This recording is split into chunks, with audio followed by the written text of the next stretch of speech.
কেমন হলো ছাত্রদের সমাবেশ? মার্চ ফর ইউনিটি এরকম একটা নাম তারা দিয়েছিলেন আজ। আমরা গতকাল থেকে জানি যে আজ আর এই সমাবেশে তাদের যে আলোচিত প্রক্লেমেশন সেটা আর হচ্ছে না। এরপরই বলা যায় যে এই সমাবেশ সম্পর্কে মানুষের আগ্রহ আর খুব বেশি থাকেনি। তারা মোটামুটি জানিয়েছিলেন কি করতে পারেন না পারেন। বৈষম্যবিরোধী ছাত্র আন্দোলনের এই সমাবেশটি করে কি লাভ হলো, তারা কি এই রাজনৈতিক দল গঠন করবে এবং আজকে তারা এই সমাবেশ করে কি অর্জন করলেন?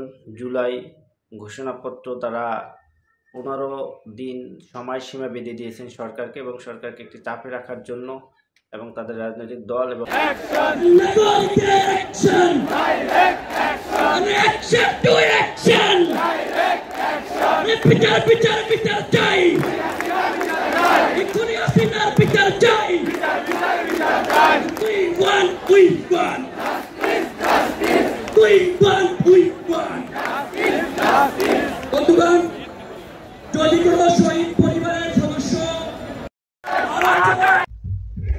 কেমন হলো ছাত্রদের সমাবেশ?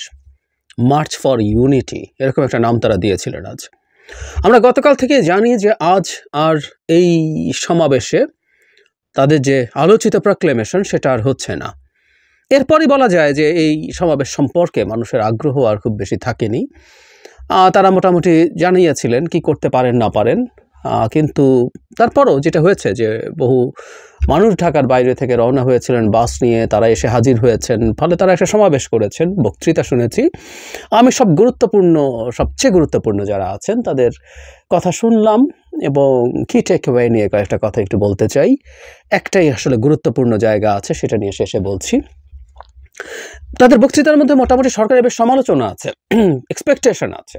সমালোচনা প্রত্যেকেই করছেন আইন শৃঙ্খলা রক্ষা নিয়ে, দ্রব্যমূল্য নিয়ে, সরকার কেন সিন্ডিকেট ভেঙে দিতে পারছে না, সরকারের ব্যর্থতা ইত্যাদি ইত্যাদি। আমরা সামনের দিনগুলোতে ইনফ্যাক্ট বৈষম্য বিরোধী ছাত্র আন্দোলন এবং জাতীয় নাগরিক কমিটির সদস্যদেরকে সরকারের বিরুদ্ধে আরও টাফ হতে দেখব। কারণ তারা যেহেতু একটা রাজনৈতিক দল করতে যাচ্ছেন এবং যেহেতু তাদের গায়ে কিংস পার্টির তকমা যুক্ত আছে, তাই তাদেরকে যথেষ্ট সরকারের সমালোচনা করে, বা অন্তত এভাবে যদি সরাসরি বলি, দেখিয়ে তাদের দলটা করতে হবে ওই তকমাটা ঝেড়ে ফেলার জন্য। তাদের তকমা দূর করা যাবে কি না সেটা ডিফারেন্ট আলোচনা, তারা সেই চেষ্টা করবেন যেহেতু উনি রাজনৈতিক দল হয়ে উঠতে চাইছেন। সো এই সমালোচনা দেখব, এগুলো নিয়ে আলোচনা হয়েছে। আহতদের চিকিৎসা নিয়ে কথাবার্তা বলেছেন, নিরাপত্তা ঠিকমতো মানুষের দেওয়া যাচ্ছে না, এগুলো নিয়ে আলোচনা হয়েছে। পররাষ্ট্রনীতি নিয়ে কথা হয়েছে, ভারত সম্পর্কে অ্যাটিটিউড কী হবে, এবং জরুরি কথা আওয়ামী লীগের বিচারের কথা এসছে। আওয়ামী লীগের শেখ হাসিনা এবং তার দোসরদের বিচার হতে হবে, এবং আবারও ঘুরে ফিরে তারা যে কথাটা বলছে সেটা আজও আসলো, সেটা হচ্ছে এই বিচার না করে কোনো নির্বাচন বাংলাদেশে হবে না। তারা এটাকে যুক্ত করেছেন। আমরা চাইবো তারা ভবিষ্যতে এই বিচারটা কোন পর্যায় পর্যন্ত বলছেন। যদিও আমরা কিছুদিনের আগেই আমাদের আইন উপদেষ্টা তার বক্তব্য দিয়েছেন, তাতে আমরা দেখতে পেয়েছি, অ্যাটর্নি জেনারেলের বক্তব্য দেখতে পেয়েছি, সেখানে মোটামুটি একটা ধারণা পাওয়া গেছে যে এই বছরের মধ্যেই বিচার, মানে প্রাথমিক কনভিকশন হতে পারে, বিচার শেষ হতে পারে, আর সেটা রায় হতে পারে। সেটা যদি হয় তাহলে সরকারের যে ইলেকশনের অ্যালাইনমেন্ট, তার সাথে বিচার আর সাংঘর্ষিক কিছু তৈরি করছে না। কিন্তু আমি আগেও এই প্রশ্ন উত্থাপন করেছি, আমি এখনও বলতে চাই, 1 বছরের মধ্যে যদি এই বিচার শেষ হয়, যেটা এখনও শুরু করা যায়নি, 25 সালের মধ্যে যদি শেষ করতে হয়, তাহলে ইন্টারন্যাশনাল যে স্ট্যান্ডার্ডস আছে সেগুলো আদৌ মেনটেইন করা সম্ভব হবে কিনা সেটা নিয়ে আমার সন্দেহ আছে। এবং এটুকু আমরা মনে রাখবো যে শেখ হাসিনা এবং তার দোসরদের বিচার যদি ধর ইন্টারন্যাশনাল স্ট্যান্ডার্ড মেনটেইন করে না হয়, বিশেষ করে ইন্টারন্যাশনাল ক্রাইম ট্রাইব্যুনালে যেখানে মানবতা বিরোধী অপরাধের বিচার হবে, সেটা যদি না হয়ে থাকে, সেটা খুবই বড় প্রশ্ন তৈরি করবে।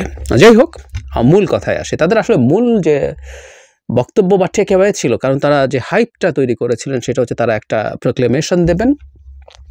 সেই প্রক্লেমেশনটা যেহেতু দিতে পারেননি এবং সরকার মাঝখানে যে স্টেপটা নিয়েছে, আমি আমার সকালের ভিডিওতে বলেছি, এটা একটা খুবই ভালো স্টেপ হয়েছে এবং স্টুডেন্টরা আজ তাদের প্রক্লেমেশনটা ঘোষণা না করে দেওয়াটা খুবই ম্যাচিওরড কাজ হয়েছে। মানে এটা না ঘোষণা করায় কারো কারো কাছে মনে হতে পারে যে তারা পরাজিত হয়েছেন, কিন্তু আমি সকালেই বলেছি না, তারা পরাজিত হননি। তারা নিশ্চিতভাবেই পরাজিত হননি, পরাজিত হয়েছে অন্য একটা অংশ, যারা এইভাবে হঠকারীভাবে এই প্রক্লেমেশনটা করিয়ে দিতে চেয়েছে। সেটাকে আমি হঠকারী মনে করি, এটা পরিকল্পিত, এবং সেটা থেকে তারা বেরিয়ে আসতে পেরেছেন এবং পরাজিত হয়েছে মূলত ওই মানুষজন। কিন্তু তারা আজকের সমাবেশে যেটা করেছেন, একটা টাইম ফ্রেম বেঁধে দিয়েছেন। এটা হবে কিনা ইজ এ ডিফারেন্ট ডিবেট, কিন্তু এটা একটা ভালো কাজ হয়েছে। 15 দিনের মধ্যে, জানুয়ারি 15-র মধ্যে তারা এই প্রক্লেমেশন ঘোষণা করার জন্য সরকারকে টাইমলাইন দিয়েছেন। নট অনলি দ্যাট, ওর মধ্যে কী কী থাকতে হবে সেই ধরনের একটা গাইডলাইনও তারা দেওয়ার চেষ্টা করেছেন। আমি ধারণা করি তাদের যে প্রক্লেমেশন আছে সেটায় কী কী ছিল সেগুলোই তারা পুনরুল্লেখ করেছেন। এবং আমি এটাও চাইবো যে সরকার যখন এই কাজটা করতে যাবে, তারা তাদের ডিমান্ড এই প্রক্লেমেশনে কী থাকবে সেটা দেবেন। এবং সরকার নিশ্চয়ই অপরাপর রাজনৈতিক দল এবং গোষ্ঠীগুলোর সাথে, অন্যান্য স্টেক হোল্ডারদের সাথে আলোচনা করবেন, প্রত্যেকে তার মতামত দেবেন। ছাত্রদের দিক থেকে যদি এই প্রক্লেমেশনের উপরে চাপ জারি রাখা হয়, এটা একটা ভালো কথা। এবং আমরা যদি আসলে পারি, আমি জানি না, আমি নিশ্চিত না আমরা ঠিক কথা পেরে উঠবো কিনা, যদি সবাইকে ইনক্লুড করে এবং ওই প্রক্লেমেশনের সবাই যদি ওন করে এবং তারা যদি এটাকে ঘোষণা দেয় যে তারা এটার মধ্যে আছে এবং তারা এন্ডোর্স করছে, এটা একটা চমৎকার ব্যাপার হবে।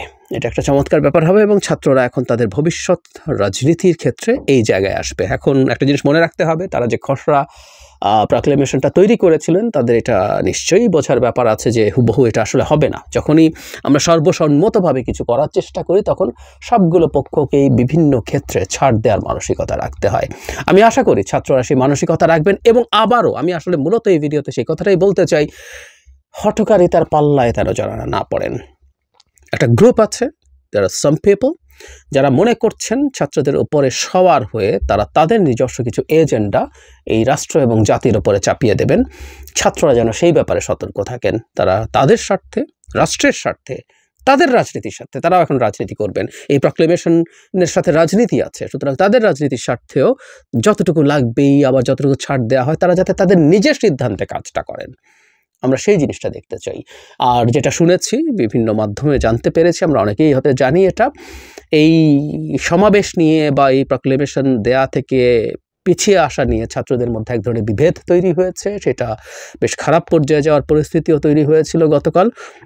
আমি জানি না সেটা এখন কি অবস্থায় আছে। আমি আশা করব তাদের মধ্যে এই ঐক্যটা ভাঙবে না, ঐক্যটা থাকবে। তারাও একইভাবে মেনে নিন যে একটা গণতন্ত্র মানে বা একটা গণতান্ত্রিক ব্যবস্থা মানেই হচ্ছে এটা যে আমি যা চাই সবসময় সেটা পূর্ণ হবে না। আমার মনের ইচ্ছা পূর্ণ না হওয়া বিষয় নিয়েও কাজ করে যাওয়াটাই হচ্ছে গণতন্ত্র।